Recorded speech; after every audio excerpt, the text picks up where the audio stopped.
Atheists hate her. Find out what the two words that will drive any atheist mad are by watching this short video. Culturally Christian. Those are the two words. Don't have to watch the rest. But if you want to know what culturally Christian means, then, well, keep watching.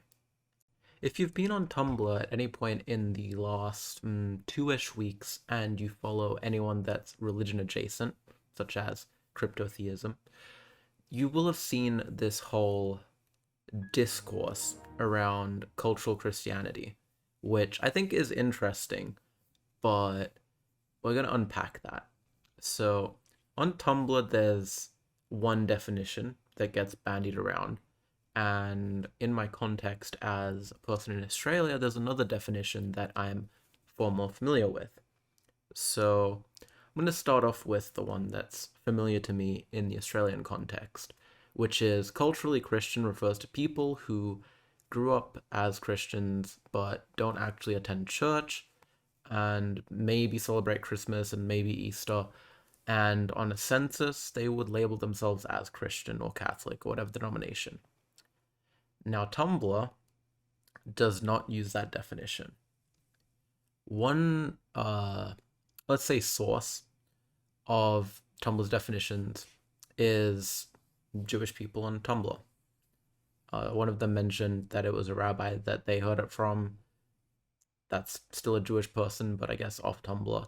And their definition seems to be of people that have nominally Christian beliefs, ideas, etc., that have come from being raised in and existing in a culture, a country, let's say, that is hegemonically Christian, such as the US, for example.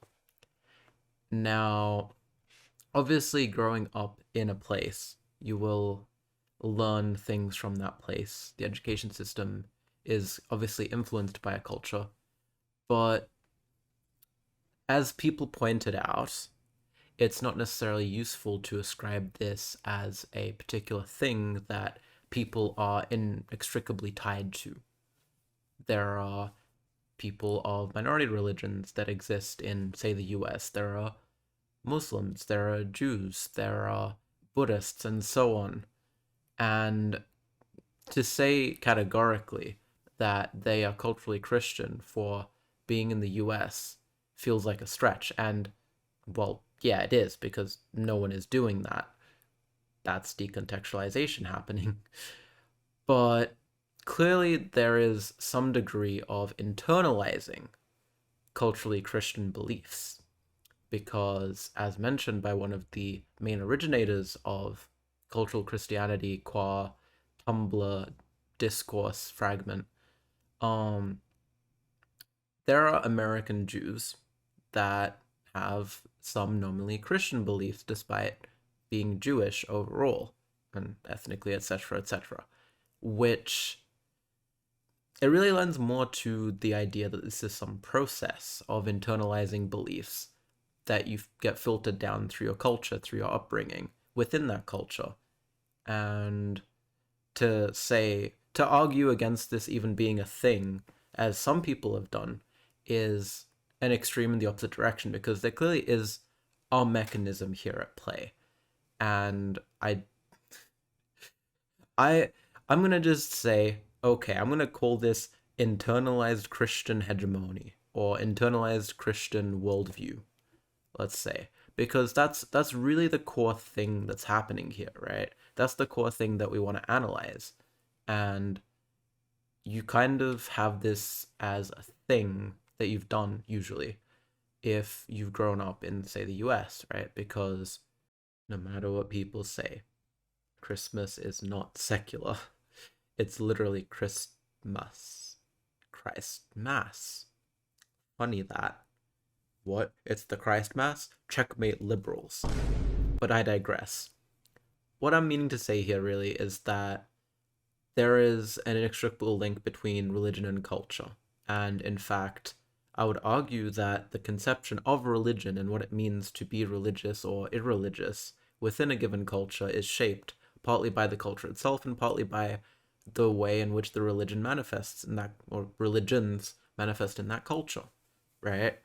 So if you're looking at different manifestations of atheism, they're very clearly informed by the cultural milieu, or just the culture around a person. I'm not going to be too fancy in this one, but it's flavored by that. A Jewish atheist is going to be different in many ways to a Christian atheist. And I'm using these terms to refer to the culture that a person's grown up in, not to say that an atheist is still whatever religion they are not part of, because definitionally they are not part of that religion.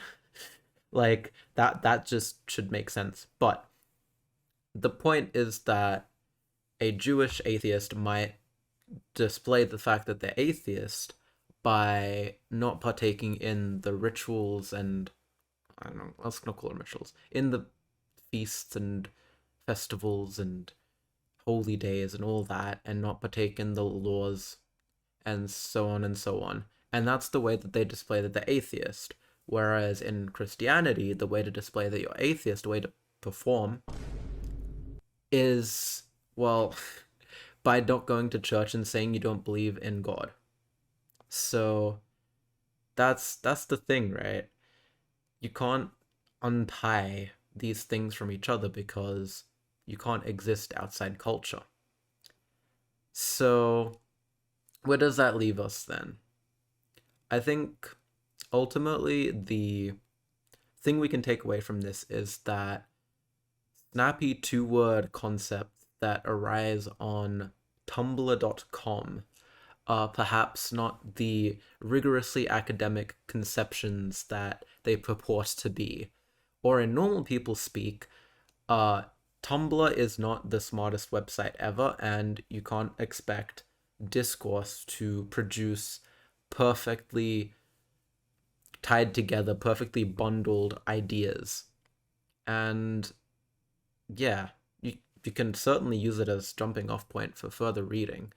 And I do suggest that you too do some further reading about culture and society and religion, because since seeing this discourse, I've just been reading about multiple religion thingies, and it's cool. But yeah, people want to simplify things down when they can't be.